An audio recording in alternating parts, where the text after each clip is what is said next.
Good evening. It is close to midnight and we are in between storms here. So today we had a really decent, very large line of storms go through the United States and we were mildly affected. This is pretty typical for us for spring, but true to form, Tempest has gone into labor during a tempest and she's 3 days late. So I think she's starting to push, though I could see her on camera.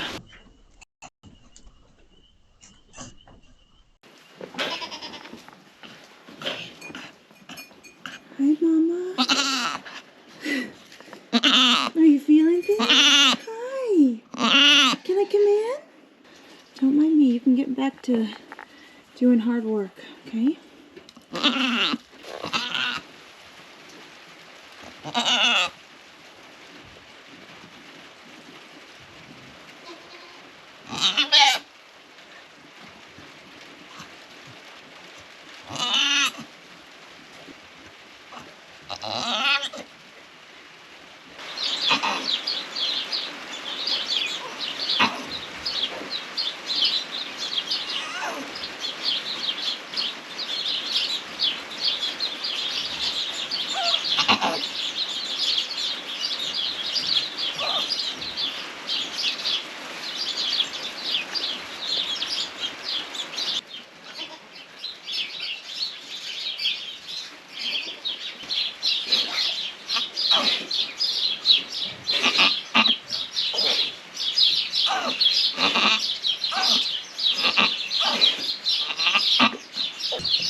Yeah, I don't think you should be pushing right now.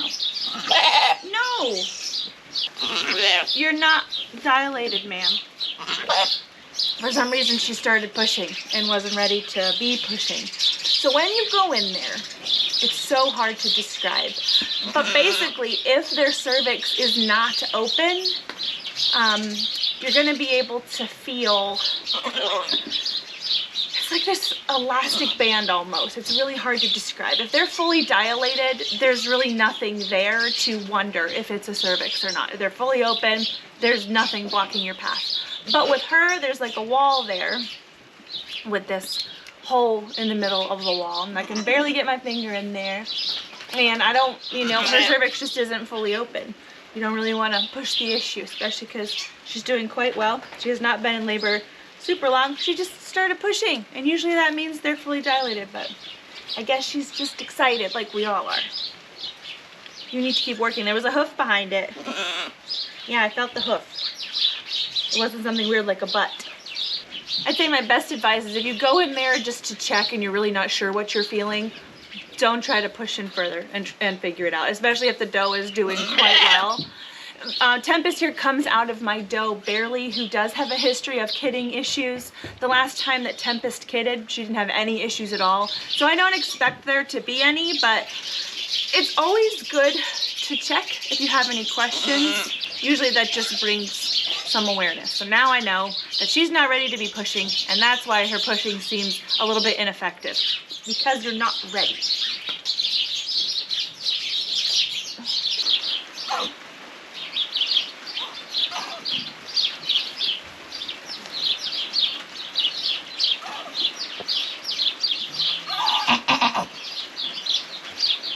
Yeah, are you doing good?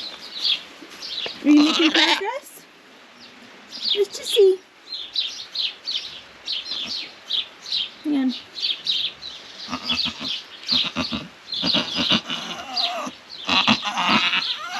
She is trying to push through a not completely open cervix.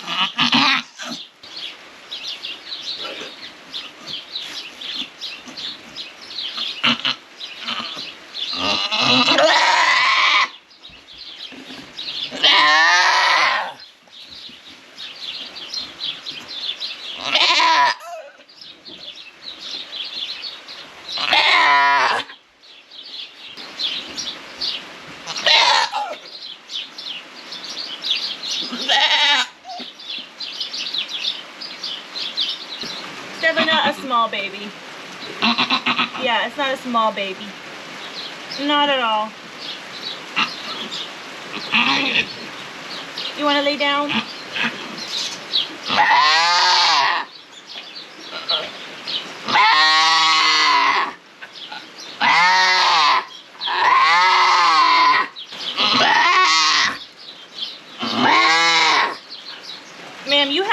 cervix there. You have to back up. You have a cervix right there. You have to give it some time, honey. You're making progress, but there's a cervix there still. I can't pull on that. No. It feels a little bit like there's a balloon stretched around the baby's head.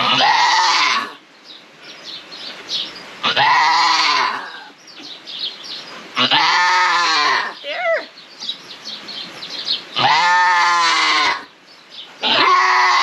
We've got progress. You're doing it. Good girl. There it is. You did that. Look what you did. Good girl. I'll let you guys guess. Because it's a buckling. Well, someone wanted a buckling.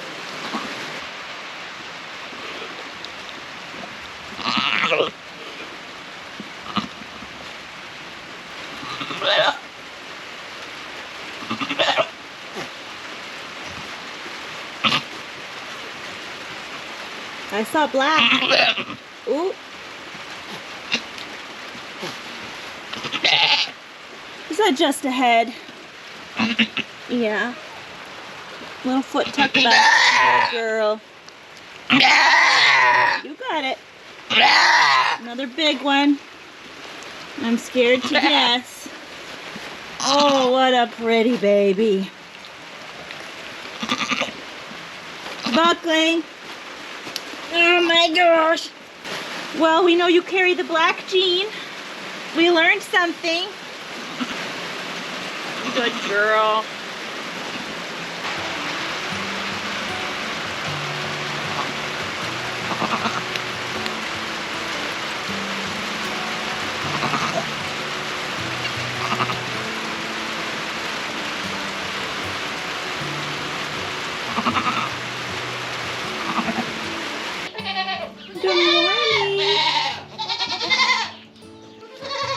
Good morning. Look at those babies next to you. What giants. Oh, how cute. Look at the way his ears like curve up on the tip. That is adorable. So this is little boy number 1, and this is actually about 36 hours after birth. I weighed them yesterday, and each boy weighs 4.8 pounds. So they weigh a full pound heavier than the kids that we just had born out of Fairly. They're precious little boys. They both have brown eyes. This little guy is horned. Tempest herself has moon spots. I don't think she passed them on to these guys at all. This guy is solid gold except for a little white pole right there. He's got a little bit of white on his belly too. Okay, I know that's an awkward way to hold you. I'm sorry. We got a black one. So in order to get a black kid, both parents have to at least carry the gene. When you see a black kid, they are carrying both recessive genes, and that's the only way to get black to be expressed. So we know Tempe carries the black allele, and of course Nefarious, our blue cactus buck, he is black. So we got one that looks like Daddy, except he's polled, but he's got Daddy's brown eyes. He has little tiny flecks of white in random spots and a little white pole. You are so cute. Can you see his little whiskers on his chin? He's got some long white hairs. So cute. You guys ready to join the herd? I'm gonna let them out today. Before I let them out though, these guys are gonna get a little bit of a drink, hopefully, and I want to explain a little bit about how I knew that she wasn't quite dilated. She was pushing before she was fully dilated. So when a goat is fully dilated, you really can't feel anything in the canal. It's just a straight canal, and you can feel at the end a bubble. So in her case, I could feel the bubble, but it was like there was something wrapped around the bubble. So you can picture it like if you took a balloon that's not inflated yet, and you put it inside another balloon that's not inflated yet, and you only inflated the inside, the interior balloon, you would have this ring around the base of the balloon, because the exterior balloon would have been stretched with the interior balloon, but it's not quite tied. Hopefully that's making sense. So you'll have this ring, this very thin ring around the interior balloon, and you can feel that. So what I did to help her, and she might not have needed this, but this is what I did. I just sort of ran my fingers along the inside of that cervix to help it dilate, and she did great. As I mentioned, it might not have been necessary, but she was pushing, and I didn't want her to hurt herself. So dilating that cervix fully is how we can avoid things like cervical tears. Are you ready to go be with the herd? It's gonna be cool to see these guys next to our other babies that were born, goodness, over a week ago at this point.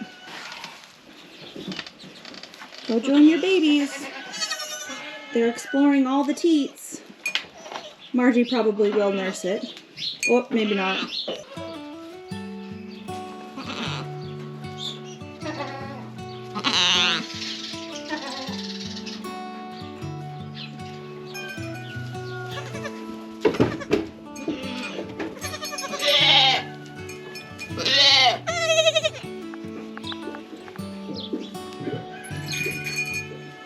Mochi is Tempest's baby from last year.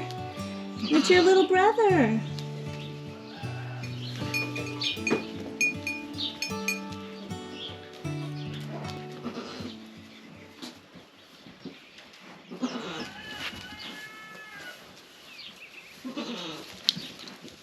He's not gonna hurt your baby. Look how tiny he is. Yeah. I have had people ask me before what we do about mean goats.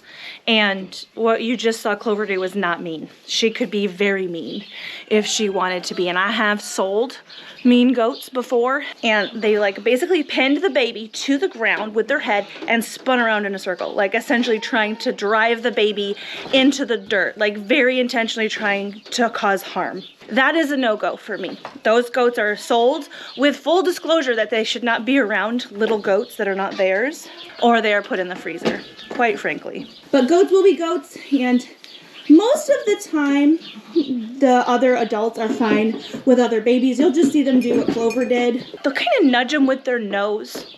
They're just like, get away from me, you little annoying brat. But generally, they're not out to hurt them, and they do okay. Are you feeling left out of the loop? Last year's babies, they get very jealous of this year's babies getting all the attention. Hey, Winnie girl. Hey, sweetie. Little Miss Winnie, you can see the top of her head. She's got her marks from her disbudding. That was done, goodness, a handful of days ago. At this point, almost a week ago. Her and brother handled it very well. She wants to go back down. There you go, baby. Next up, last but certainly not least, in the goat birth train is Breezy. Breezy's an F1 Mini La Mancha. She's bred to an F2 Mini La Mancha, and she's going to be giving birth to F2 Minis in the first week of April. If we can see through her friends here. She does have a nice baby udder coming on. Can we see it? Right there. She looks good. I hope she has a doe on board. Our keeper list is really short because we're having a buck year. We almost never have years where we have way more bucks born than does. It's either pretty well even or we have a lot more does. But I have used different bucks this year than I have in the past. We have a buck named Havoc that we've used a lot. We have a lot of his daughters, and he likes to throw daughters. Except for this year, he actually did have quite a few bucks born. It happens. It happens. Yes, it does. So we'll see with little Miss Breezy here what she gives us. This is her little brother Jupiter. Cute boy. See my pants? I've only been down here for 15 minutes. Hi, Laura. Hi, baby. We've had quite a lot of rain in the last day or so, so their little feet are all mud. Yeah, your little toesies are all mud. Mm-hmm.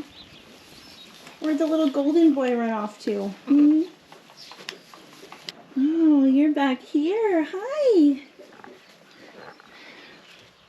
This little dark end of the hallway is Clover's baby's favorite place to hang out. Are you making friends?